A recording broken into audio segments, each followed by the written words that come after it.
পোনপ্ৰথমেই মই পাতলি আপোনাক সকলোকে পুনৰ স্বাগতম জনাইছোঁ মোৰ লাৰ্ণ শিক্ষা নামক ইউটিউব চেনেল য'ত নেকি আমি আহিবলগীয়া এক্সাম পাৰ্চপেক্টিভত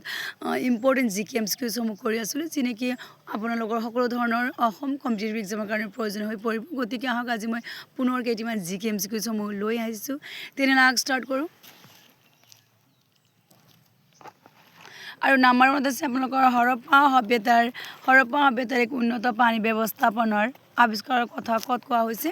আৰু এয়া হ'ব আপোনালোকৰ উত্তৰ ধলাবিৰা হৰপ্পা সভ্যতাৰ এক উন্নত পানী ব্যৱস্থাপনাৰ আৱিষ্কাৰৰ কথা ক'ত কোৱা হৈছে ধলাবিৰা উত্তৰ হ'ব ধলাবিৰা আৰু নাম্বাৰ 2ত আছে লিপিবিদ্যাৰ পাঠ ক'ত পোৱা গৈছে আৰু উত্তৰ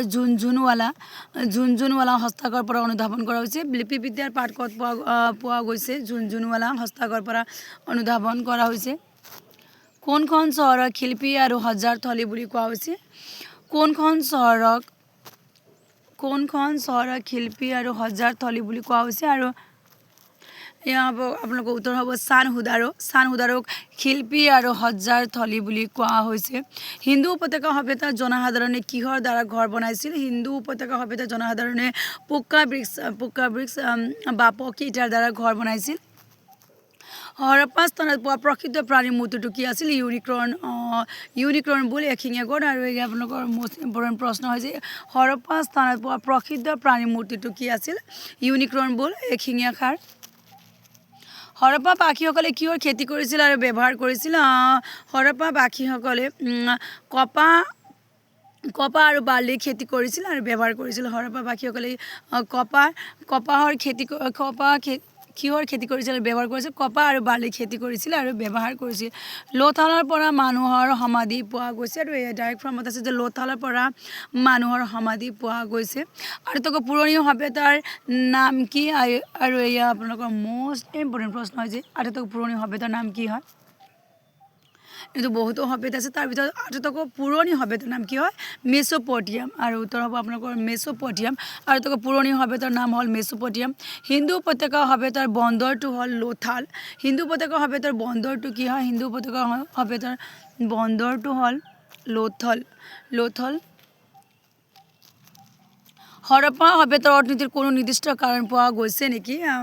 হৰপ্পা সভ্যতাৰ অৰ্থনীতিৰ কোনো নিৰ্দিষ্ট কাৰণ পোৱা বাণিজ্য আৰু হৰপ্পা অৰ্থনীতিৰ কোনো নিৰ্দিষ্ট কাৰণ পোৱা গৈছে নেকি আপোনাৰ টোটেলি ৰং হৈ আছে ক্ষমা কৰি দিব এয়া এক মিনিট ৰ'ব এয়া হৰপ্পা সভ্যতাৰ অৰ্থনীতিৰ কোনো নিৰ্দিষ্ট কাৰণ পোৱা গৈছে নেকি মই ইয়াৰ পৰা চাই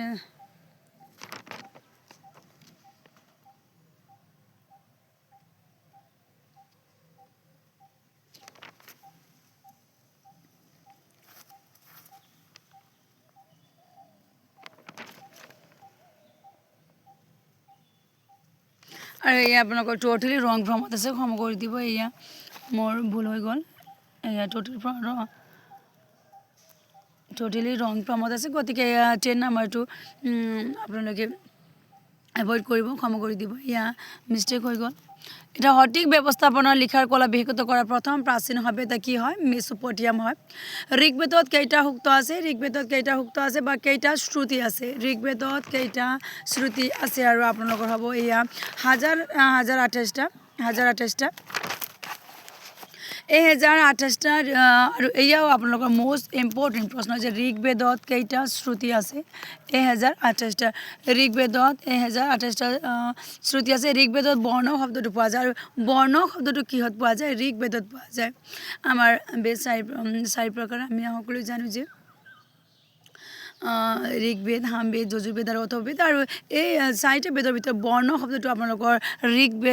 ঋগ্বেদত পোৱা যায় গায়ত্ৰী মন্ত্ৰৰ উল্লেখ কোন বেদত আছে আৰু গায়ত্ৰী মন্ত্ৰৰ উল্লেখ আপোনালোকৰ ঋগ্বেদত আছে গায়ত্ৰী মন্ত্ৰৰ উল্লেখ ঋগ্বেদত আছে আৰু ঋগ্বেদত শ্ৰুতিও আছে ঋগ্বেদত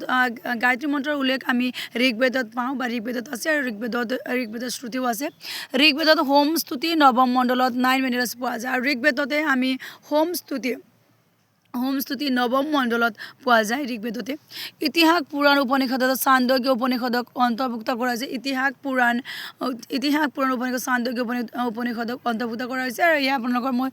ডাইৰেক্ট ফৰ্মত আনিছোঁ যে ঋগ্বেদৰ শ্ৰুতিও আছে ঋগ্বেদৰ হোমস্তুতি নৱম মণ্ডলত 9 মিনিটত পোৱা যায় ইতিহাস বা পুৰাণ উপনিষদ চান্দোগ্য উপনিষদ অন্তৰ্ভুক্ত কৰা হৈছে ঋগ্বেদৰ মৌলিক লিপি কোনটো আছিল ঋগ্বেদৰ মৌলিক লিপি আছিল আপোনালোকৰ ব্ৰাহ্মী আৰু এয়া আপোনালোকৰ মৌচিমৰ প্ৰশ্ন যে ঋগ্বেদৰ মৌলিক লিপি কোনটো আছিল ব্ৰাহ্মী প্ৰাচীন কালৰ মহান বিধানদাতা কোন আছিল প্ৰাচীন কালৰ মহান বিধানদাতা মনু আছিল মনুস্মৃতিৰ এজন ভাষ্যকাৰ আছিল আৰু মেধাতিথি আছিল আৰু প্ৰাচীন কালৰ মহান বিধানদাতা কোন আছিল মনু আৰু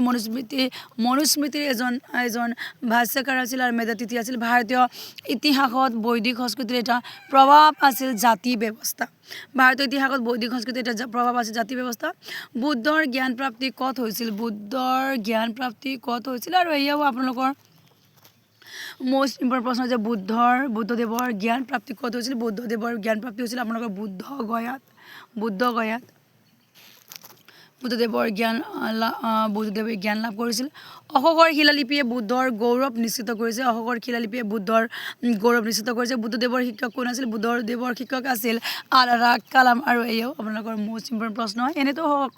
সকলো প্ৰশ্নই আপোনালোকৰ ইম্পৰ্টেণ্ট হয় কাৰণ আমি নাজানো যে এক্সামত কোনটো প্ৰশ্ন আহে আমাৰ কাম হ'ল সকলো ধৰণৰ প্ৰশ্ন পঢ়া আৰু জনা গতিকে তাৰ ভিতৰত যিবোৰ মোষ্ট ইম্পৰ্টেণ্ট যেন লাগিছে বা হয় এই মই কৈ আছোঁ যে মোষ্ট ইম্পৰ্টেণ্ট বুলি বুদ্ধদেৱৰ শিক্ষক কোন আছিল আলাৰা কালাম আৰু এইকেইটি প্ৰশ্ন আপোনালোকৰ বহুতো বিভিন্ন ধৰণৰ অসম কম্পিটিটিভ এক্সামত আহি থকা দেখা গৈছে তাৰ কাৰণে মই কৈছোঁ যে মোষ্ট ইম্পৰ্টেণ্ট বুলি বুদ্ধদেৱৰ শিক্ষক কোন আছিল আলাৰা কালাম গৌতম বুদ্ধৰ পৰা জ্ঞান লাভ কৰা লোকজন ক্ষমা কৰি দিব লোকজন অন্তিমজন মানে শেষজন ব্যক্তি কোন আছিল সুবাদা গৌতম বুদ্ধৰ পৰা জ্ঞান লাভ কৰা শেষজন ব্যক্তি কোন আছিল সুবাদা গতিকে আজি এইকেইটি মই GK/MCQসমূহ লৈ আহিলোঁ যি নেকি আপোনালোকৰ এক্সামত আহিব পাৰে গতিকে আপোনালোকক যদি মোৰ ভিডিঅ' কিবা ইনফৰ্মেটিভ যেন লাগিলে আপোনালোকে মোৰ ভিডিঅ'ত লাইক কমেণ্ট শ্বেয়াৰ কৰিব পাৰিব আৰু মোৰ ভিডিঅ' আপোনালোকৰ ইনফৰ্মেটিভ যেন লাগিলে আপোনালোকে মোৰ চেনেলটো ছাবস্ক্ৰাইব কৰিব পাৰিব অ'কে ধন্যবাদ সকলোকে